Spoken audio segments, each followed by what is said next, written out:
美军正在干一件让全世界看不懂的事：4艘俄亥俄级巡航导弹和潜艇从2026年起陆续退役，每一艘带154枚战斧，4艘就是616枚。整个海军没有一个平台能接住这个量。最理想的方案是用10几艘弗吉尼亚级核潜艇顶上这个火力缺口。乍一看，美军好像是自废武功，替代品都没搞出来，怎么敢把这些核潜艇退役的？然而我们把视野放大，看看海陆空三军，就会发现这些年来美军一直在拆字上面下功夫。海军在搞无人舰艇和混合舰队，陆军把整个师拆成了陆跨海空天网的多域部队，空军要把战机分散到各个基地。那么美军为什么要死磕这个拆字？未来的美军如何作战？要看懂美军的动作逻辑，我们需要瞄准一个方向：俄乌战争。这场仗打了4年多，俄军用100万人的伤亡和无数装甲残骸，给全世界写了一本反面教材。教材的名字叫《集中作战是怎么死的》。过去的战争讲究的是集中优势兵力打歼灭战，美国之前也喜欢这样搞，集中火力碾过去就行了。这套逻辑统治了战场数百年，但那是在没有实时战场监视的时代。自从无人机加入战场之后，战场规则彻底变了，集中作战的生存空间被大大压缩。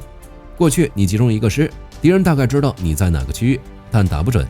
现在卫星在天上盯着，无人机在前沿飘着，每辆坦克的移动轨迹都实时传回后方。你刚把部队集中起来，敌方指挥所的屏幕上就亮起10几个红点，几分钟后，无人机精确制导炮弹和巡飞弹就砸下来了。面对这种情况还搞集中，那就等于自己主动帮敌人开导航。集中编队可能还没上路，就在原地炸开了花。装备再好，最后也只能变成废铁，生存窗口被压缩到几乎为零。除此之外，成本交换比也崩了，一架 FPV 无人机几百美元，一辆 T90M 坦克几百万美元。你用高价值平台去跟低价值无人机打消耗战，那最后大概率是一个结局：钱烧完了，敌人还在飞。这是一笔小学生都会算的账。如果你闷头搞集中式打平台，那你8成会被分布式小消耗给耗死。在这套逻辑下，所有国家都面临一个问题：如果你的对手能廉价的发现并摧毁你任何集中的资产，你该怎么办？唯一的答案就是拆掉集中式力量这个旧时代的信仰，拆到每一个单位都能独立作战。不是不要强大装备，而是把强大装备散开，用网络把它们串在一起。这正是美军从这场战争里读到的信号。这套拆字诀，美国是如何落地的？首先是美国海军，他们走在了最前列，其动作是拆装备。以前海军作战那叫一个简单粗暴，航母就是美国海军的代名词，整个舰队围着航母转，航母在哪里，战斗力就在哪里。要么不上，一上就是一艘超级航母，带着4、5艘盾舰，1、2艘核潜艇，浩浩荡荡开到人家门口。舰载机一飞，战斧一射，谁看这场面都得胆颤。这个模式在冷战时期很好用，因为那时候就讲究一个威慑。这套打法别的不说，反正火力压力是给够了。但现在不是冷战，当然不能用那个时期的思维来作战。于是海军转型了起点，瞄准了航母这个绝对核心。能不能想个办法，让大家别一遇到危机就满脑子我们的航母在哪里？对于这个问题，美国海军作战部长达里尔·考德尔上将正式提出了一个概念：黄金舰队。这个概念的核心逻辑就是高低搭配，把航母、大型水面战舰、小型舰艇、潜艇、无人机全部混编在一起，通过一个任务指挥框架串联起来，针对不同任务派出不同规模的编队，扫雷任务派扫雷编队，反潜任务派反潜编队，不用每次都把航母拉出来溜一圈。航母从美国海军的唯一主角变成了可选工具之一。美国海军要做的是扩展更多工具，比如无人舰艇。2025年，海军搞了一个新项目——模块化攻击水面艇，简称 MASC， 将配备集装箱化的武器和传感器。这个项目搞的就是即插即用，同一艘无人艇今天可以装反舰导弹，明天换防空导弹，后天换电子战装备。总之按需配置。按照这套思维，未来的航母打击群可能是这样：一艘航母配上驱逐舰和潜艇，再加上数不清的无人艇、无人潜航器和无人机，每一个平台都带着传感器和武器。敌人看到的是航母，但真正要命的是那些看不见的、到处分布的、打不完的无人节点。相比航母的主动调整，核潜艇方向就多少带点被迫的意味。这种被迫主要来自装备本身的寿命极限。2026年7月31日，乔治亚号将正式进入退役流程。这艘艇1984年服役，干了42年，曾在2025年的午夜之锤行动里发射超过20多枚战斧，配合 B2 轰炸机群，精确命中了伊斯法罕周边的目标。除它之外，另外3艘俄亥俄级巡航导弹核潜艇俄亥俄号、密歇根号、佛罗里达号也全部都是冷战时期的老将，在冷战和反恐战争中立下赫赫战功。但美军决定全退。俄亥俄号安排在2027财年，佛罗里达号2028财年，密歇根号2029财年，4艘挨着退役。没办法，不退不行了。这些核潜艇全是上世纪的老家伙，最年轻的也过了40岁。核反应堆有寿命，艇体有疲劳，维护成本一年比一年高。问题是，这4艘核潜艇退了，谁能接受？这4艘核潜艇能纵横沙场几十年，靠的都是真本事。每一艘都能搭载154枚战斧，能从水下秘密投送66名特种作战人员，还能当一个隐藏的前沿打击和指挥节点，在敌对海岸附近潜伏数月不是问题。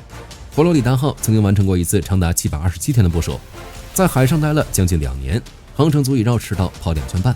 一个平台集齐了火力、特种作战、持久隐蔽，随便捞一艘出来都能让世界上绝大多数国家的海军睡不着觉。这种组合不是随便造艘新潜艇就能复制的。如果按过去的思维，用同级别或者更高级别潜艇1对1替换，那就要用哥伦比亚级核潜艇来替换。但哥伦比亚级干的是核威慑，它不能替代俄亥俄级大常规战斧。真拿它来顶缺，那也只能算一个过渡方案。如果把哥伦比亚级核潜艇改一下，比如把它搞成一个大型有效载荷潜艇，要是能改造成功，预计一艘就用带200到300枚战斧，那改个2-3艘就足够了。问题是哥伦比亚级本身还在造，首艇预计2030年左右交付，要等它改造至少是下一个10年的事了，根本不现实。所以美军思前想后，发现最合适的方案还是把火力拆开，先用弗吉尼亚级布洛克 V 顶上，即布洛克 V 加装了弗吉尼亚有效载荷模块，就是在艇体中间插入一段约25米长的新舱段，里面塞了4根大口径发射管，每根管可以带7枚战斧，一套 VPM 就能加28枚，加上原有的12枚，一艘弗吉尼亚级布洛克 V 最多能带40枚。要想填上4艘俄亥俄级616枚的火力缺口，就要15艘弗吉尼亚级。火力军甚至觉得美军的野心还可以更大一点，继续往下拆，把火力再分散到无人潜航器上。这样一来，虽然单艇火力强度下降了，但生存能力上升了，而且还能形成一张火力网，实现物理意义上的火力覆盖。比起海军，空军的拆更彻底，他们直接向全世界宣告，以后没有固定基地了。其实空军的处境比海军还要糟糕，海军的航母至少还能动，核潜艇至少还能潜，空军的基地呢？机场、跑道什么的又动不了。你停机坪上摆了几架战机，对手看得一清二楚。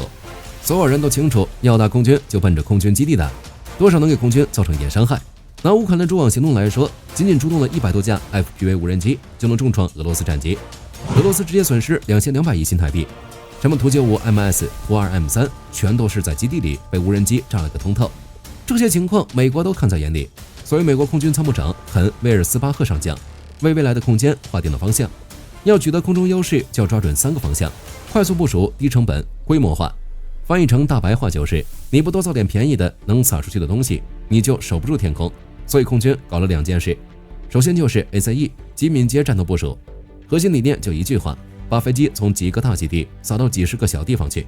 早在3月的时候，驻韩美军第51战斗机联队在自由盾牌26演习中就演练了 ACE， 飞行员从巫山基地转移到群山基地，快速转移飞机、人员和装备，在远离主基地的地方维持作战。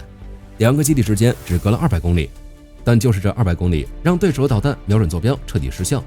你盯着巫山打，我的飞机在群山；你重新瞄准群山，我的飞机已经转到第3个地方了。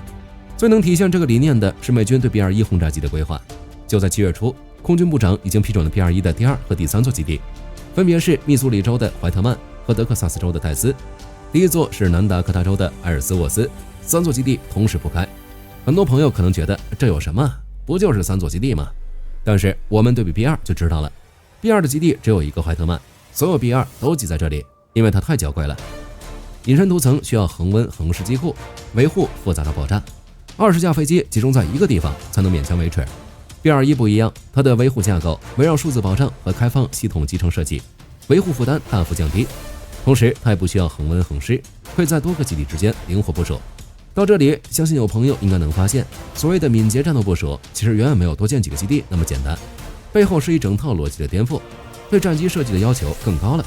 你不能只讲作战性能如何厉害，也别想着为了性能牺牲一切，要适应维护成本以及全面部署的需求，后勤也得跟上。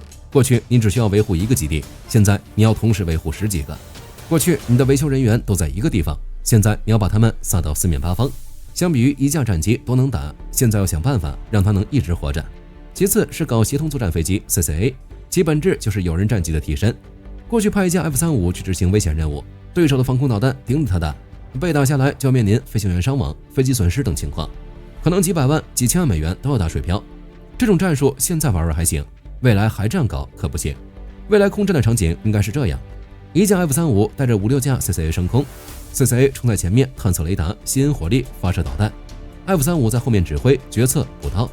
至于 CCA 被打掉几架，完全不用在意，不用心疼，因为这东西讲究的就是低成本、量产，后面可能还有几百架在生产线上等着呢。这就是分布式空战，把空战能力从几架昂贵的有人战机上拆下来，分散到成百上千架便宜的无人战机上。6月的时候，安杜利尔和通用原子公司已经接到了空军的生产合同，先造150架 CCA， 后面再搞1000架。相关试验机已经交到了空军手里，开始实战化演习了。估计未来几年内，我们就能看到前面设想的场景了。聊完海军和空军，咱们再看陆军。海军拆的是平台，空军拆的是基地，陆军拆的是自己最根本的东西——编制。过去20年，美国陆军的核心编制是旅级战斗队，反恐战争打的是治安战，一个旅几百号人，配上装甲车和火炮，到一个地方巡逻、清剿、建立据点。这套打法在伊拉克和阿富汗用了10几年，那叫一个管用。但2026年了，你一个旅级战斗队开到太平洋上，面对的不是游击队，而是一个拥有卫星、无人机、远程导弹和网络战能力的对手，你连敌人在哪儿都找不到，怎么打？所以陆军干了一件事，重组。陆军参谋长兰迪·乔治上将讲清楚了陆军的未来。未来的地面作战不能以传统的师或者旅为基本作战单元，力量编组必须更小、更具自主性，保证能够独立作战。这意味着师和旅应该要变成过去式了。这不是空话。6月18日，刘易斯麦科德联合基地搞了一场仪式，第7步兵师正式重组为太平洋多域司令部，统辖约 1.2 万人。这是陆军几十年来最大规模的组织架构改革。1.2 万人听起来好像还是很大，但是编制和过去完全不一样。这 1.2 万人不是过去那种坦克加步战车的传统式，它由2部分组成：第7步兵师的斯泰赖克旅级战斗队，加上第1多域特遣部队。传统步兵负责机动和前沿存在，剩下的远程侦察、目标指示、电子压制、远程火力打击全归多域特遣部队管。那我们不难发现，多域特遣部队才是真正的核心。一个多域特遣部队的编制大约500人左右，但是这500人整合了远程精确火力、防空反导、情报和电子战、网络和太空等模块。过去一个师依赖军级指挥部提供火力支援，现在这个师自己就能召唤卫星，发动网络攻击，发射高超音速导弹。编制拆小了，能力反而变大了，因为陆军规划了5支多域特遣部队，2支对准印太，1支对准欧洲，1支对准北极，还有1支全球响应。这些部队不会蹲在基地里等命令，而是被拆散成更小的作战单元，撒到整个战区里去。在5月的美菲歼灭歼演习上，美军就秀了一手，让几百人一组的特遣队带着海马斯敌风中程导弹系统和暗鹰，分散部署到菲律宾的帕拉旺、吕宋、巴坦群岛等多个地点。而且美军特意提到了一个战术——跳岛。这个词很多朋友应该都不陌生。二战时美军在太平洋打日本，就是一个岛一个岛跳过来的，但那时候跳的是登陆作战，占领一个岛，建立基地，再跳下一个。陆军完全改写了这个逻辑。现在的跳岛是一支小部队带着几辆发射车，坐登陆艇上一个岛，打完几发导弹，收摊走人，上另一个岛，不建基地，不修跑道，不留人，就是跳，打完了就跑，跑了再打，像病毒一样，没有固定坐标，随时复制，随时扩散。大家能想象那个画面吗？太平洋上上千个岛屿，美军的特遣队可能藏在任何一个岛上，今天在这里发射，明天出现在几百公里外的另一个岛。对手想打掉陆军的远程火力，你得在几千平方公里的海域上同时定位几十支不断移动的小部队，只要你找不到就打不着，就算找到了，这些特遣队机动性强，很难锁定，你也打不中。但是这套作战体系也有一个巨大的软肋——通信。你看到了目标，得把坐标传回火力点，中间环节相当依赖通信网络。如果对手把网断了呢？如果把电子战信号压死了呢？美军自己也知道，所以他们同时还在搞一套东西，把网络也拆开，搞成去中心化的网状网络，每一个节点都能转发信息，打掉任何一个节点，网还在。这套东西还在测试，如果测试成功，那这个分布式作战体系就真的封神了，对全世界就是一场降维打击。这个词不是指武器更先进，而是指战争逻辑本身已经不在一个维度了。有人还在搞人海战术，美军已经瞄准了机器海战术。它没有中心，因为到处都是中心；它也没有弱点，因为每一个节点都可以是弱点，但每一个节点都不致命。但它的节点能从四面八方同时咬你。这种由无数节点构成的分布式杀伤网，现在还只是美军一家独有。如果未来再与北约30多个成员国深度融合，那它的威力恐怕远超所有人想象。本期视频就到这里了，大家觉得当美军自己都没有中心的时候，对手还能怎么打？欢迎在视频下方留言，大家一起讨论。